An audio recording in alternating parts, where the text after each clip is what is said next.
Students, I am Eranu ma'am. Hope you are doing well. In this video, we will start exercise 3.1 from chapter 3, that is pair of linear equations in two variables.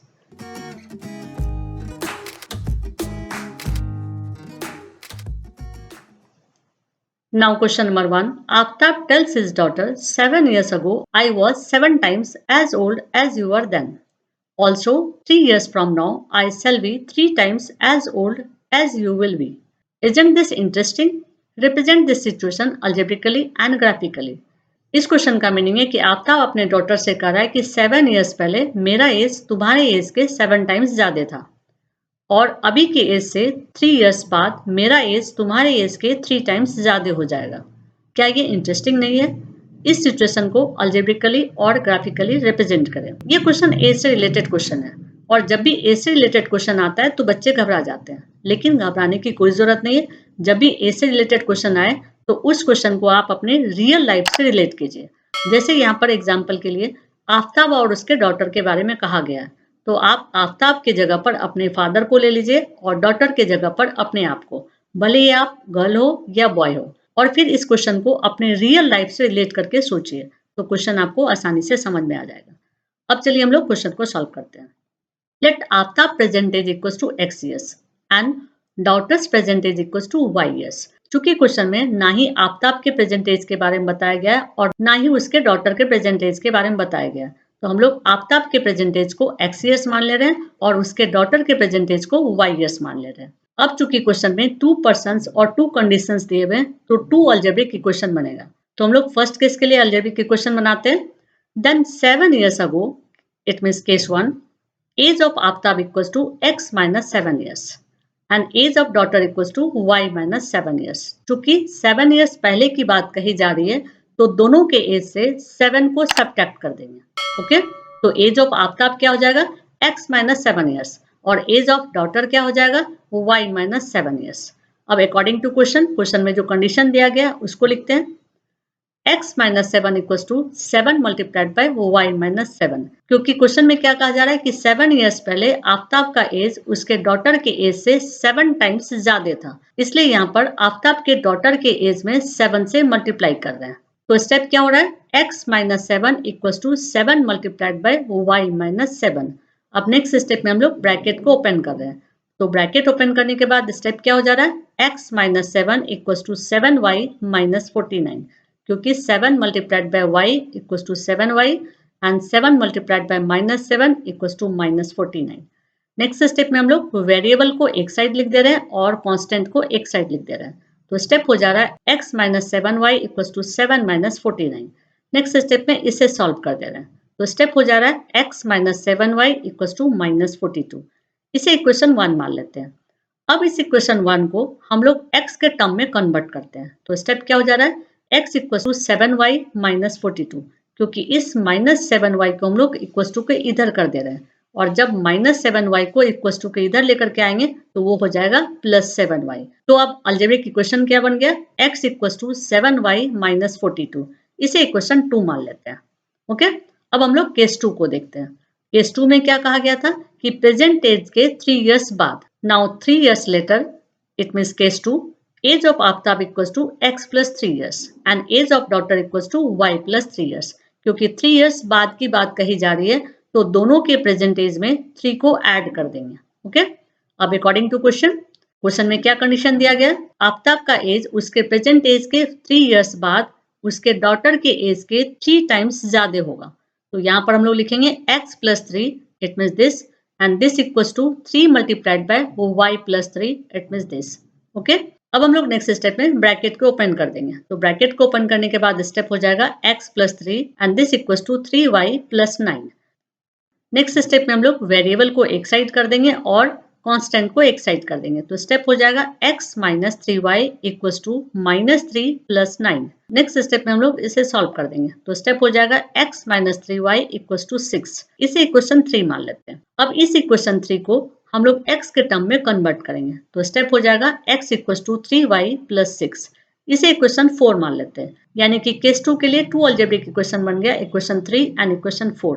लेकिन हमें graphical representation के लिए equation 2 और equation 4 की जरूरत पड़ेगी। अब इन दोनों इक्वेशन का हम लोग 2 सॉल्यूशंस बना लेंगे, यानी कि इक्वेशन 2 का भी 2 सॉल्यूशन और इक्वेशन 4 का भी 2 solutions. Now graphical representation from equation 2। आपके कन्वीनियंट के लिए इक्वेशन 2 को मैं यहाँ फिर से लिख दी हूँ एंड इक्वेशन है x equal to 7y minus 42। अब इस इक्वेशन का हम लोग सॉल्यूशन निकालेंगे। अब सॉल्यूशन कैसे निकलता है उसको मैं शॉर्ट में रिवाइज यहाँ करवा देती हूँ। जैसे कि यहाँ इक्वेशन दिया हुआ है x equal to 7y minus 42, तो हम लोग y के जगह पर किसी वैल्यू को पुट करेंगे और फिर RHS साइड को सॉल्व करेंगे। और जब RHS साइड को सॉल्व करेंगे तो जो आंसर आएगा वो आंसर x का वैल्यू होगा। लाइक यहाँ पर y के वैल्यू को हम लोग 6 मान लेते हैं। It means 7 multiplied by 6 is 42 and 42 minus 42 equals to 0। यानी कि जब हम लोग y के जगह पर 6 मानेंगे तो x का वैल्यू क्या आ जाएगा 0। अब नेक्स्ट सॉल्यूशन के लिए हम लोग y के वैल्यू को 5 मान लेते हैं। It means 7 multiplied by 5 35 and 35 minus 42 equals to minus 7। It means जब y के वैल्यू को 5 मानते हैं तो x का वैल्यू आता है माइनस 7। अब इक्वेशन 2 का 2 सॉल्यूशंस यहाँ निकल गया। अब हम लोग इक्वेशन 4 के 2 सॉल्यूशंस को निकालेंगे और इक्वेशन 4 है x equal to 3y plus 6। अब y के जगह पर हम लोग अलग अलग वैल्यू को रखेंगे और 2 सॉल्यूशंस को निकालेंगे। हम लोग फर्स्ट केस में y के जगह पर -2 रखते हैं और जब y के जगह पर -2 रखेंगे तो हो जाएगा 3 multiplied by -2 it means -6 and -6 plus 6 equals to 0। It means जब y की जगह पर -2 रखेंगे तो x का वैल्यू क्या आ जाएगा 0। अब नेक्स्ट केस में हम लोग y के वैल्यू को 0 रखते हैं और जब y के वैल्यू को 0 रखेंगे it means 3 multiplied by 0 is 0 and 0 plus 6 equals to 6। इसका मतलब क्या हुआ कि y का वैल्यू यदि 0 रखा जाएगा तो x का वैल्यू क्या आ जाएगा 6। अब इक्वेशन 4 का भी 2 सॉल्यूशंस बन गया। अब इन दोनों सॉल्यूशंस को हम लोग ग्राफ में रिप्रेजेंट करेंगे। तो इक्वेशन 2 के सॉल्यूशन को जब हम लोग ग्राफ में रिप्रेजेंट करेंगे तो इस तरह का ग्राफ बनेगा। अब ये कैसे बन रहा है इसको मैं समझा देती हूँ। पहले सॉल्यूशन को लेते हैं 0 एंड 6, यानी x का वैल्यू 0 एंड y का वैल्यू 6। अब x के 0 वैल्यू के लिए हम लोग x एक्सिस के 0 पॉइंट को यानी कि ओरिजिन पॉइंट को लेंगे और y के 6 वैल्यू के लिए हम लोग y एक्सिस के 6 पॉइंट पर जाएंगे। इट मीन्स कोऑर्डिनेट पॉइंट ये होगा। अब इस कोऑर्डिनेट पॉइंट के पास हम लोग ऑर्डर्ड पेयर को लिख देंगे और ऑर्डर्ड पेयर क्या होता है कि पहले x का वैल्यू लिखा जाता है, फिर कॉमा लिखा जाता है और फिर y के वैल्यू को लिखा जाता है। तो x का वैल्यू है 0 और y का वैल्यू है 6, तो यहाँ ऑर्डर्ड पेयर क्या हो जाएगा 0,6। अब नेक्स्ट सॉल्यूशन को देखते हैं। इस सॉल्यूशन में x का वैल्यू है -7 और y का वैल्यू है 5। तो x के -7 के लिए हम लोग इस पॉइंट पर आएंगे और y के 5 पॉइंट के लिए हम लोग y के 5 पॉइंट पर आएंगे। इट मीन्स कोऑर्डिनेट पॉइंट की बात की जाए तो कोऑर्डिनेट पॉइंट यहाँ पर बन रहा है। अब इस कोऑर्डिनेट पॉइंट के पास हम लोग ऑर्डर्ड पेयर लिख देंगे, यानी पहले x का वैल्यू फिर कॉमा और फिर y का वैल्यू। तो x का वैल्यू है -7 और y का वैल्यू है 5, तो हम लोग यहाँ लिखेंगे -7, 5, यानी कि ये दो ऑर्डर्ड पेयर और ये दो कोऑर्डिनेट पॉइंट। अब इन दोनों कोऑर्डिनेट पॉइंट को हम लोग स्केल से ज्वाइन कर देंगे तो इस तरह का ग्राफ बनेगा। और जब भी हम लोग ग्राफ बनाते हैं और जिस इक्वेशन से ग्राफ बनाते हैं उस इक्वेशन को ग्राफ के पैरेलल में लिखा जाता है, तो हम लोग यहाँ पर इक्वेशन को लिख देंगे। अब हम लोग नेक्स्ट इक्वेशन की बात करते हैं। नेक्स्ट इक्वेशन में पहले ऑर्डर पेयर में x का वैल्यू है 0 और y का वैल्यू है -2। अब x के 0 वैल्यू के लिए हम लोग x एक्सिस के ओरिजिन पॉइंट पर जाएंगे और y के -2 वैल्यू के लिए हम लोग y एक्सिस के डाउनवर्ड में जाएंगे और y एक्सिस के डाउनवर्ड में -2 पॉइंट यहाँ पर है। इट मीन्स कोऑर्डिनेट पॉइंट ये हुआ और कोऑर्डिनेट पॉइंट के पास हम लोग ऑर्डर्ड पेयर को लिख देंगे। तो x का वैल्यू है 0 और y का वैल्यू है -2, तो यहाँ हम लोग लिखेंगे 0, -2। नेक्स्ट ऑर्डर्ड पेयर है 6 एंड 0, यानी कि x का वैल्यू 6 और y का वैल्यू 0। तो x के 6 वैल्यू के लिए हम लोग x एक्सिस के पॉजिटिव साइड में 6 पॉइंट पर जाएंगे और y के 0 वैल्यू के लिए हम लोग y एक्सिस के ओरिजिन पॉइंट पर ही रहेंगे।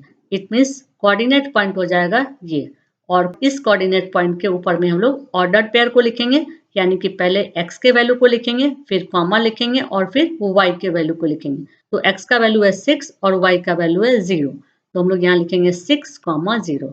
अब ये दो कोऑर्डिनेट पॉइंट को हम लोग स्केल रख करके ज्वाइन कर देंगे और जब ज्वाइन करेंगे तो इस तरह का ग्राफ बनेगा। और जिस इक्वेशन से ग्राफ बनता है उस इक्वेशन को हम लोग ग्राफ के पैरेलली लिख देते हैं। तो यहाँ पर हम लोग इक्वेशन 4 को लिख देंगे। ओके, इट मीन्स यदि सॉल्यूशंस के लिए हम लोग इन वैल्यूज का यूज करते हैं तो ग्राफ हमारा इस तरह का बनता है। यदि वैल्यू को चेंज करते हैं तो कोऑर्डिनेट पॉइंट चेंज होगा, लेकिन ग्राफ का जो नेचर है वो इसी तरह का होगा। इट मीन्स ऐसा भी हो सकता है कि ग्राफ इंटरसेक्ट करे। ओके, उम्मीद है आप इस क्वेश्चन को और इसके ग्राफ को समझ गए होंगे अच्छी तरह से। नेक्स्ट वीडियो में हम लोग क्वेश्चन नंबर 2 को सॉल्व करेंगे और इसका लिंक इस वीडियो के डिस्क्रिप्शन बॉक्स में मैं दे दूंगी। Okay, that's it. यदि आपको वीडियो पसंद आए तो लाइक कर दीजिएगा और आगे के वीडियोस को देखने के लिए सब्सक्राइब कर दीजिएगा।